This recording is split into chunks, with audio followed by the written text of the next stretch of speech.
అంటే అమ్మ నేర్పించారా ఇలా మాట్లాడడం అన్ని? నేర్పించారా అంటే మేబీ మాటలు ఇంట్లో నుంచి వస్తాయి కదా. మాధవి గారు, నిజంగా ఇప్పుడు మీరు అన్నదాన్ని కూడా నేను యాక్సెప్ట్ చేయాల్సిందే. ఎందుకు అంటే మీ వీడియోస్ అన్నీ కూడా ఏది ఎవరో చెప్పినట్టుగా కాదు, స్పాంటేనియస్ గా మాట్లాడతారు, నిజాలు మాట్లాడతారు, గట్టిగా మాట్లాడతారు, ఎవరికి భయపడినట్టుగా ఉండదు. మనం ఇలా మాట్లాడితే కాన్సిక్వెన్సెస్ ఏముంటాయి అనేది కూడా మీకు ఉండదు. అవును, అంటే అదే బ్యూటీ సీక్రెటా? దానికి దీనికి సంబంధం లేదు. ఇది లైక్ బ్రేవరీ. చిన్నప్పటి నుంచి నాకు అలానే ఉంది. మా డాడీ దేనికి భయపడ్డు, అస్సలు భయపడ్డు. అదే నేచర్ నాకు వస్తుంది. మరి మా నాన్న లక్షణాలు నాకు వస్తాయి కానీ ఎవరై రావు కదా. కరెక్టే. సో ఆయన దేనికి భయపడ్డు, దేని గురించి ఆలోచించారు. మేబీ ధైర్యం అక్కడి నుంచి వచ్చింది అనుకుంటా. చిన్నప్పటి నుంచి నేను ఇలాగే ఉన్నాను. అంటే నా ఫ్రెండ్స్కి, నా స్కూల్ మేట్స్కి, మా చుట్టాలకి వీళ్ళందరికీ తెలుసు నేను ఇలానే ఉన్నానని. కొత్తగా బయట చూసే ప్రజలకు నేనేదో కొత్తగా చేస్తున్నాను, ఇంకేదో టాపిక్ కోసం చేస్తున్నాను అనుకుంటారు. అది వాళ్ళ ప్రాబ్లం, నా ప్రాబ్లం కాదు. మాధవి గారు, ఇక అసలు విషయంలోకి వచ్చేద్దాం. ఏంటి ఈ మధ్య సాయిబాబా గారి గురించి మీరు ఏదో వీడియో చేశారు, ఆ వీడియో కాస్త వైరల్ గా మారి పోలీస్ కంప్లైంట్ వరకు వెళ్ళింది. మీ మీద సరూర్ నగర్ పిఎస్ లో కూడా కేసు ఫైల్ అయింది కదా. ఏంటండి అసలు విషయం? నేను ఒక 2 months బ్యాక్ చేశాను సాయిబాబా మీద వీడియో. 2 years బ్యాక్ కూడా చేశాను. ఆ 2 years బ్యాక్ ఎవరు పెద్ద రెస్పాండ్ అవ్వలేదు. 2 months బ్యాక్ చేసిన దాని మీద రెస్పాండ్ అయ్యారు. లైక్ మీలాంటి లైక్ మీడియా మిత్రులు చెప్తే తప్ప నా మీద ఒక కేసు ఫైల్ అయిందన్న సంగతి నాకు తెలియలేదు. ఎందుకంటే మనకు పోలీసు దగ్గర నుంచి కాల్ రాలేదు, మెసేజ్ కూడా రాలేదు. ఇన్ కేస్ వస్తే కనుక మా లాయర్ చూసుకుంటారు, లాయర్తో మాట్లాడుకుంటారు. నాకేం వరి లేదు. సో వీళ్ళే నేర్పిస్తున్నారు ఎంత స్ట్రాంగ్ అవ్వాలి అని. నేను మాట్లాడింది కరెక్ట్ కాబట్టి నాకు అసలు భయం లేదు.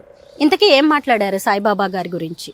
అవును, సాయిబాబా హిందూ దేవుడు కాదు. మనకు ముక్కోటి దేవతలు అంటారు, కొంతమంది నిజంగానే కోట్ల మంది దేవతలు అంటారు, లేదా 3 వర్గాలు 3 సమూహాల దేవుళ్ళు అంటారు. బట్ స్టిల్ మనకు చెప్పుకోవాలంటే నంబర్ ఆఫ్ దేవుళ్ళు ఉన్నారు.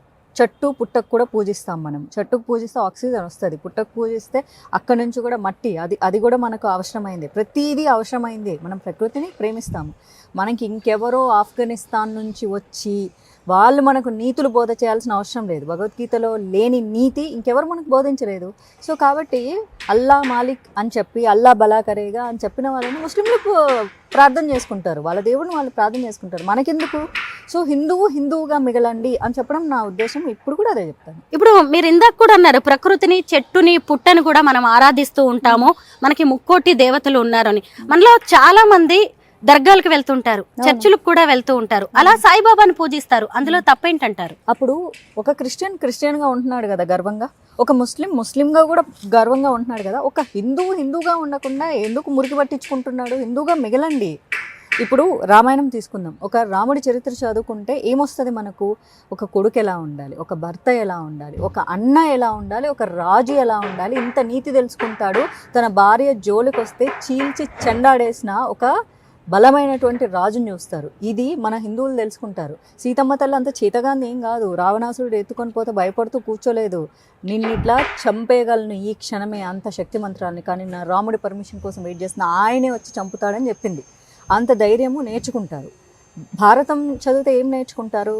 కృష్ణుడు ఏం చేశాడు నీతి తెలుసుకుంటారు. అన్నదమ్ముల మధ్య ధర్మం ఇంపార్టెంటా, అధర్మం ఇంపార్టెంటా, ఇది తెలుసుకుంటాడు. ఆడదాని బట్టల మీద చెయ్యేస్తే మొత్తం కౌరవ సమూహం మొత్తం ఎట్లా నాశనమైంది నేర్చుకుంటారు, ఎట్లా నాశనం చెయ్యాలి ధైర్యంగా అన్నది నేర్చుకుంటారు. అండ్ ద్రౌపది చేతగాంది ఏం కాదు, ఆమె భర్తలకు సూచన చేసింది. వాళ్ళందరినీ మట్టు పెట్టిన తర్వాతే మీరు నన్ను భారీగా చూడగలరని. అంత శక్తివంతులు ఇంత నేర్చుకుంటారు. మరి సత్యసాయిబాబా గురించి ఏం నేర్చుకుంటారు?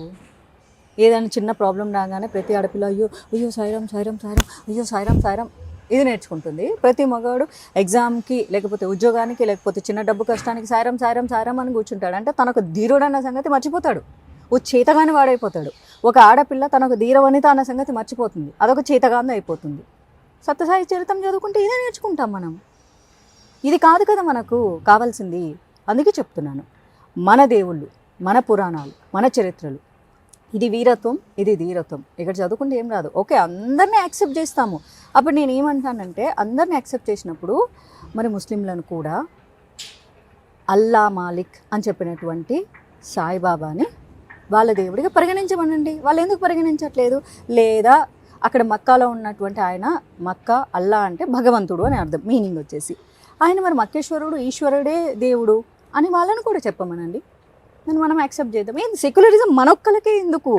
ఎవరికి పనికిరాని సెక్యులరిజం. నేనేమన్నా అందుకే మనకు సిగ్గు లేదంటున్నా, వాళ్ళు కరెక్ట్గానే ఉంటున్నారు. మనం పోతాం కదా చర్చికి కేక్ ముక్కల కోసం, మనం పోతాం కదా ద్రాక్షరసం కోసం, మనం పోతాం కదా యాక్సెప్ట్ చేసుకొని, మనం దర్గాలకు పోతాం కదా.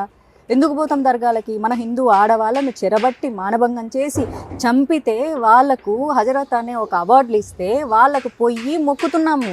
అరే నా పూర్వీకుల్ని మానభంగం చేసి చంపారు, మీరు అంత గొప్పోళ్ళు అని చెప్పేసి వెళ్ళి మొక్కుకుంటున్నాము. మాకు కడుపులు రావట్లేదు, మాకు కాళ్ళు రావట్లేదు, మాకు మాయరోగం రావట్లేదు, అన్నీ మీరే తీర్చాలని చెప్పేసి వెళ్ళి మొక్కుకుంటారు. ఎందుకు? అదే మన దేవుళ్ళు ఉన్నారు కదా, మీరు హిందువులుగా మిగలండి అని చెప్తున్నా. హిందువులుగా ఉండండి అని చెప్పడమే తప్పైతే ఆ నేరం నేను 100 సార్లు చేస్తాను. మాధవి గారు, ఏ దేవుణ్ణి పూజించాలి, ఏ గుడికి వెళ్ళాలి, ఎక్కడికి వెళ్ళాలి, ఎవరిని ఆరాధించాలి అనేది కూడా వ్యక్తిగత స్వేచ్ఛకు సంబంధించిన విషయం. హిందువులు కాబట్టి హిందువులు ఈ దేవుణ్ణే మొక్కండి అని హిందువులుగా మనం వేరే వాళ్ళకి చెప్పే హక్కు మనకుందా? 100% ఉంది. ప్రపంచానికి విశ్వానికే నీతి చెప్పినటువంటి దేశం ఇది కర్మభూమి. ఇక్కడ అదే అంటున్నారు కదా, ఎవరికి నచ్చిన దైవాన్ని వాళ్ళు పూజ చేసుకోవచ్చు. ఏ ఐడియాలజీ మీది? ఏ ఐడియాలజీకి ఏ దేవుడు లేరు చెప్పండి? ప్రతి ఐడియాలజీకి ఒక దేవుడు మనకే ఉన్నాడు కదా. నీకు శౌర్యం కావాలా, వీరత్వం కావాలా, లేకపోతే నీకు సరదా కావాలా, సంతోషం కావాలా, లేక చిన్నపిల్లల నేచర్ కావాలా, అన్ని రకాలైనటువంటి దేవుళ్ళు మనకే ఉన్నారు కదా. సో అసలు మేము దేవుణ్ణే నమ్మమబ్బా, మేము ఓన్లీ స్పిరిచువాలిటీ, మేము ఆత్మ సంబంధిత. చెట్టును మొక్కు, చెట్టు గాలి ఇస్తుంది, ఆక్సిజన్ ఇస్తుంది, నీకు బ్రతికిస్తుంది. లేకపోతే నువ్వు లేవు. నింగి నేల నీరు నిప్పు గాలి అన్నిటిని మొక్కు. అదే కదా మనం గ్రాటిట్యూడ్ చూపించేది. నీకు ఏం తక్కువైందని ఒక ఆఫ్ఘనిస్తాన్ వాడు వచ్చి నీకేం నీతి చెప్తున్నాడు అని అడుగుతున్నా. నేను నిజం చెప్పే ప్రయత్నం చేస్తున్నా. నిజం చెప్తే మీకు నచ్చట్లేదు అంటే నేను జాగృతం చేసి పని చేస్తున్నాను. జాగృత పరచడం ఈ దేశంలో నేరం అయితే ఆ నేరం మరి 100 సార్లు చేస్తాను నేను అంటున్నా. నా అన్వేష్ కూడా హిందూ మతం, హిందూ ధర్మం, సీతమ్మ గురించి కూడా కామెంట్స్ చేశారు. ఇప్పుడు ఆయన మీద కేసు ఫైల్ అయింది. దీని మీద మీరేమంటారు? నేను లాస్ట్ మంత్ ఒక వీడియో చేయడం జరిగింది అతని మీద. ఎంతసేపు భారతదేశము పాకిస్తాన్ ఒక బూచి చూపించి బ్రతుకుతుంది ప్రభుత్వము అని. అతనికి ఒక కౌంటర్ చేసిన జస్ట్ 20 డేస్లోనే అతను చెప్పిన ఆ బూచి వాళ్ళే బూచి పనులు చేశారు. అంటే ఆమ్దం గింజల నుంచి పాయిజన్ తయారు చేసి 1,00,000 మందిని చంపాలనుకోవడం, కారులో బాంబులు పెట్టడం, డాక్టర్లే టెర్రరిస్టులకు మారటం, జిహాదీ తప్పు కాదు అని చెప్పేసి MBBS చదువుకున్న డాక్టర్లు మాట్లాడడం, ఇదంతా ఎవరు ప్రొవోక్ చేశారు? పాకిస్తాన్ వాళ్ళే ప్రొవోక్ చేశారు. భారతదేశము పాకిస్తాన్ని బూచిగా చూపించలేదు. వీధిలో ఇటు మన హైదరాబాద్ గల్లీ దగ్గర నుంచి ఢిల్లీ వరకు వీధిలో పిల్ల పాముల్లాగా పాకి ఉన్నారు. అవకాశం దొరికితే మనల్ని చంపాలని చూస్తున్నారు. ఎందుకు చంపాలనుకుంటున్నారు? ఈ మతం కోసమే చంపాలనుకుంటున్నారు. వాళ్ళకి వేరే ఇంటెన్షన్ ఏం లేదు. వాళ్ళ మతాన్ని మొత్తం విస్తరింపజేయడమే వాళ్ళ ఒక టార్గెట్. సో కాబట్టి అతను అలాంటి మాటలు మాట్లాడినోడు, మిషనరీ స్కూళ్ళల్లో చదువుకున్నాడు. మరి సీతమ్మ తల్లి మీద, ద్రౌపది మీద అలాంటి కామెంట్లు చేయక, అవి మిషనరీ స్కూళ్ళల్లో చెప్తారు. సీతమ్మ తల్లి టీషర్ట్ వేసుకుందా, ద్రౌపది టీషర్ట్ వేసుకుందా, ఎందుకు రేపులు చేశారు? సీతమ్మని ఎవరూ రేప్ చేయలేదు, ద్రౌపదిని ఎవరూ రేప్ చేయరు. అసాల్ట్ జరిగింది. ఎస్, వాళ్ళతో సీతమ్మ తల్లిని ఎత్తుకెళ్లారు, ద్రౌపదీదేవి చీరను లాగారు.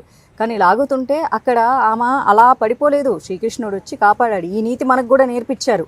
సో కృష్ణుల్లా బతకమని చెప్పారు అంతే తప్ప లాగుతున్న కౌరవుల్లాగా బతకమని చెప్పలేదు. సో ఇలాంటి వాళ్ళని ఫాలో అవుతున్నారు చూడండి, వీళ్ళని కొట్టాలి ఫస్ట్. ఎందుకంటే భారతదేశాన్ని కించపరిస్తే మన దేశంలో చెత్త ఉంది, ఎవరా చెత్త వేసింది? ఇలాంటి చెత్త ఎదవలే వేశారు. అవునవును, మన దేశం మొత్తం చెత్త ఉంది అని కామెంట్లు చేస్తున్నారు చూడు. ఇట్లాంటి ఎదవలు ఫాలో అవుతున్నారు. ఈ ఎదవలు ఫాలో అయినంత కాలం ఎదవలు మేము హీరోలమనే ఫీల్ అవుతూ ఉంటారు. సో ఇప్పుడు ఆ ఎదవ కూడా హీరో అనే ఫీల్ అవుతున్నాడు. నేను ఒక 6 months బ్యాక్ ఈ బెట్టింగ్ యాప్స్ మీద అతను చేస్తే హీరో అన్నాడు కదా. ఆ రోజు కూడా నేను మీడియాకు ఒకటే సమాధానం చెప్పాను. అతని వీడియో ఓపెన్ చేస్తే చాలు, పాపలు పిచ్చులు ఆటగాడు అంటున్నాడు, మీరు కూడా వచ్చేయండి ఆట ఆడుకుందాం పిచ్చుల మీద ఒక అమ్మాయిని అబ్జెక్టిఫై చేస్తున్నాడు కదా. సో అతని ఫాలోవర్స్కి ఏం చెప్తున్నాడు? అరే నాలాగా మీరు పాపలతో తిరగాలి అంటే మీరు ఇట్లా ఫారిన్ కంట్రీ రావాలి, మీరు తొందరగా డబ్బులు సంపాదించాలి. మరి తొందరగా డబ్బులు సంపాదించాలంటే బెట్టింగ్ ఆడాలి కదా. ఏం చేస్తున్నాడు? ఒరే ఎదవా, ఎన్నిసార్లు చెప్పాలరా ఎదవ పనులు చేయొద్దని అన్నట్టుంది అడిగారు. సుమన్ టీవీలో మీ పర్సనల్ అండ్ బిజినెస్ ప్రమోషన్స్ కోసం కింది నెంబర్కి కాంటాక్ట్ చేయండి.